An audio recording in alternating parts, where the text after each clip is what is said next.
I started very young with traditional martial arts and sport-related activity, as you mentioned, judo, jiu-jitsu, and boxing. I think that the main drive was not so much for me, it was for my father, that he was very active physically, and he felt that he didn't want to have another couch potato at home, and he decided to put me in different activities. He was himself a very accomplished boxer, so I was training with him boxing, and then he put me in a club for judo, and I started my journey into judo. I remember at the beginning, all my body hurt, and I didn't like it, but then after a while, the instructor came to me and said, "You have really a great potential. Just stick and hang around, and we will make sure that you're going to be good." And sure enough, I kept training, and eventually I became 7-time champion of Israel. And then I traveled to Japan to train more with professional and world champions and Olympic champions. So I'm actually from traditional martial arts. With at the same time, my journey took me to also the army and special forces, and I experienced the traditional style of Krav Maga, and I decided that I can probably work on this style to make it more evolved and more current. And this is the birth of Commando Krav Maga, was somewhere around 1975.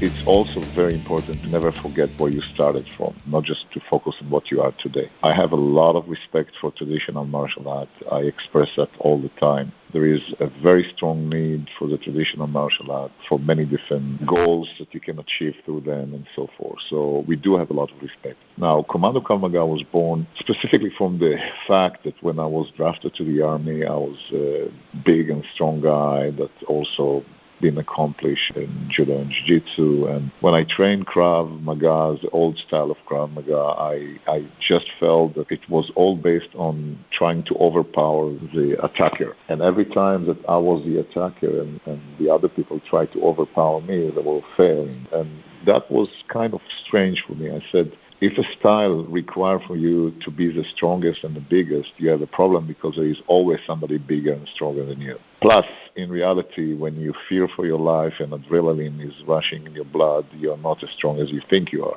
And that was my first experiment with trying to find a proper biomechanics moves that will help to deal with the situation, not just by being the strongest, but being more technical. This is the reason that in Commando Krav Maga, every person can train and do it regardless of his size. Even a small woman can perform the techniques without being stronger than the other guy. She just knows how to move properly and how to use his power and so forth. So there is a big difference between the traditional Krav Maga to our style. And again, we respect the old style as we respect all the old styles. But, certain things need to evolve.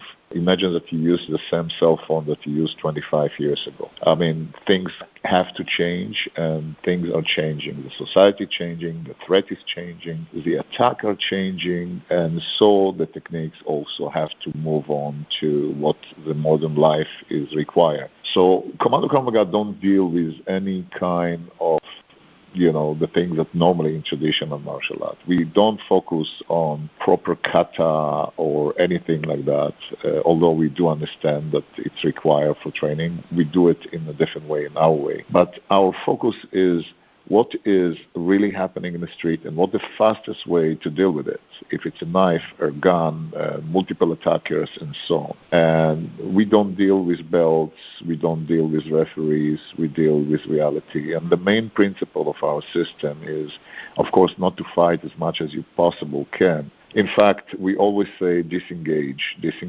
and if you don't have any other choice, then you engage, create maximum damage in minimum time, disengage again. For us, the one who wins is the one who sees family at the end of the day. So we don't look to fight, but we will fight to live. This is what Commando Krav Maga is about.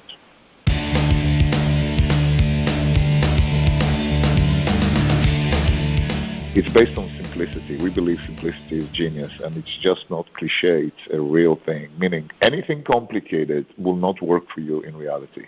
Nothing will work for you if it's more than 2 moves.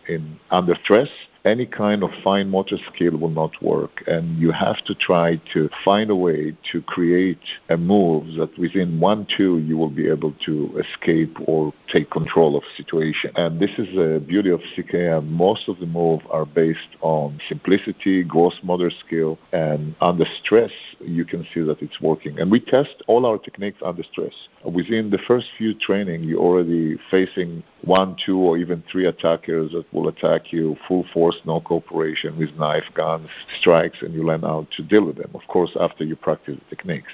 And by the way, back for the kata application, we do have what we call CKM Tai Chi within our training, which means that we train all our techniques in slow motion.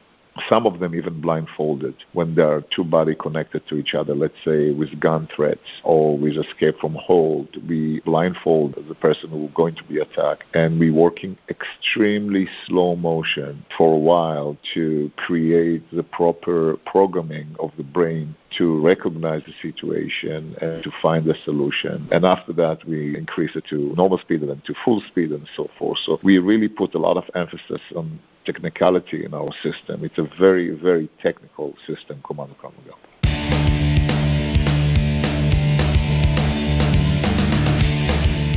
The first thing you have to do is take thousands of hours that you decided to dedicate for that. And you can do that. You can achieve it if you work every week certain amount of hours. But you have to train it and feel comfortable with the move and understand the essence of the move. Understand not just the technical part, but also the concept behind it. And when you do so, you have a confidence that when you stand in front of your students, they feel it. They just feel that you know what you're talking about and you do it right.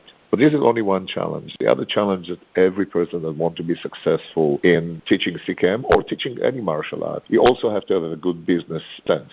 Many, many good instructors around the world in many different traditional martial arts or even reality-based systems are good technically at what they do, but they are very lousy instructors. And sorry to say that, but I can see it. They don't understand how to do the business side of what they do. So maybe they are a great instructor, but students don't find them because they don't know how to market themselves. And this is why they need a lot of help, either to do autodidact study and learn themselves how to do that, or take some professional like your company or other companies that can help them on the business side, and then will be able to be successful. Otherwise, there will be a very good technical instructors with only 3 students that are training with them.